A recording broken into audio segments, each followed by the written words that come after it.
Hello everybody, welcome to my channel once again. I'm finally on my bed, which is a plus. You can still see all my lovely chibis, and you can even see all my lovely plushies up there and the mess I still have in my room. I am trying to clean it up.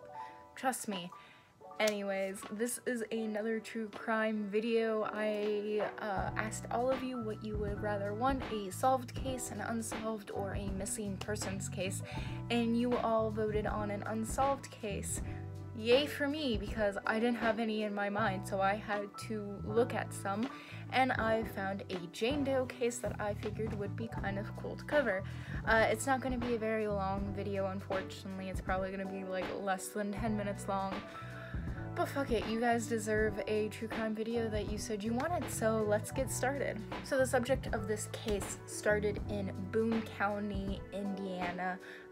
The woman had been found in a ditch off the side of the road, but the problem was her face was so decomposed that they could not figure out who she was, and so they gave her the Jane Doe title because nobody came forward to claim her body, and of course they couldn't really tell because her face had been so decomposed. She was found May 1992, and she was suspected to be between anywhere from 17 to 24 years old, and she was found partially clothed with a yellow tank top. She had two very distinguishing tattoos on her. She had one that said mom, and I believe the other one was a cross. But even with all this information of like what she was wearing and how old she may have been, nobody came forward to claim her body, and so the case went cold for many years. The police mainly focused targeting truck stops because their main theory was that she had been abducted at one of these truck stops, or was possibly even a prostitute and had been taken by one of these truck drivers and unfortunately murdered by one of these truck drivers. That was their main theory, and they went around because there was a lot of truck stops near the area, so they went around putting posters up asking anyone if they had any information, but unfortunately they could not get any. Because of forensics, this has been mentioned on a lot of different true crime channels. I know definitely Kendall Ray goes into way more detail than I could, but a lot of true crime channels will like to point out the enhancements of forensics, and right now that is what is being used to work on this Jane Doe case. She's currently buried. I think the rest of her remains were buried by this little cemetery by the police jail area, whatever it's called. There's a little cemetery over there for people who have been Jane Does or John Does, or anyone who has been unidentified. They've buried them there. Now, the issue they've always had, again, is they couldn't tell because she was so decomposed. Because of forensics, there's this cool technique that they're working on where they can actually measure the oxygen and where that oxygen came from to be able to kind of tell where you've been from. So like me, I would have a certain amount of oxygen in my, not only my blood, but my bones based on me being in California. It would show in any DNA results, really, and it would show that I have oxygen in my blood that is relative to the area that I live in. So that's what they're using to try and figure out where this Jane Doe at least came from, and they've narrowed it down to a few states.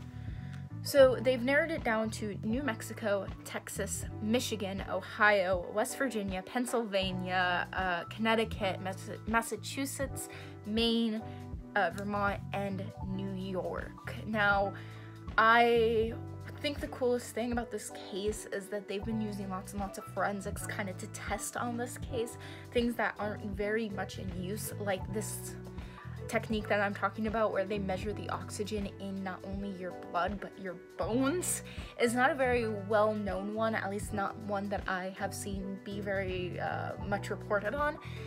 And one of the things they actually did to try and identify Jane Doe is they got a professor of forensics to do a clay sculpt of what they believed she would look like.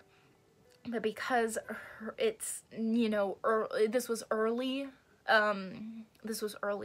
forensic clay sculpting, I guess you could say.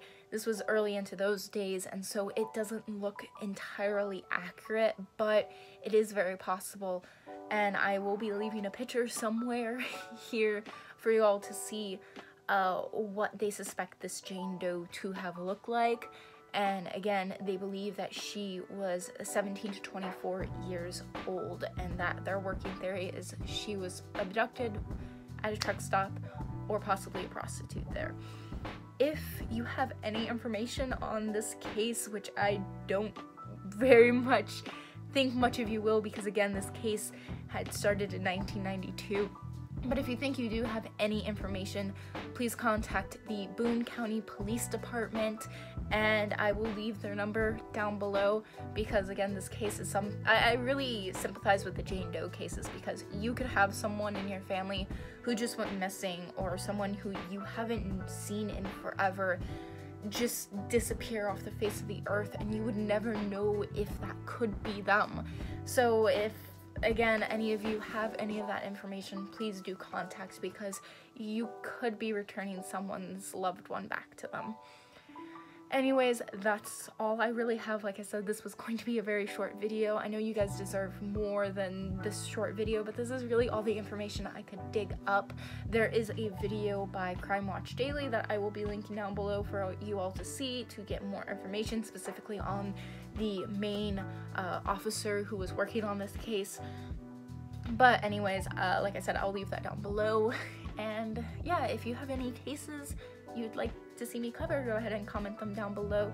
Tell me what your thoughts are on this case. Does it frustrate you or anything like that? You know, go ahead and tell me.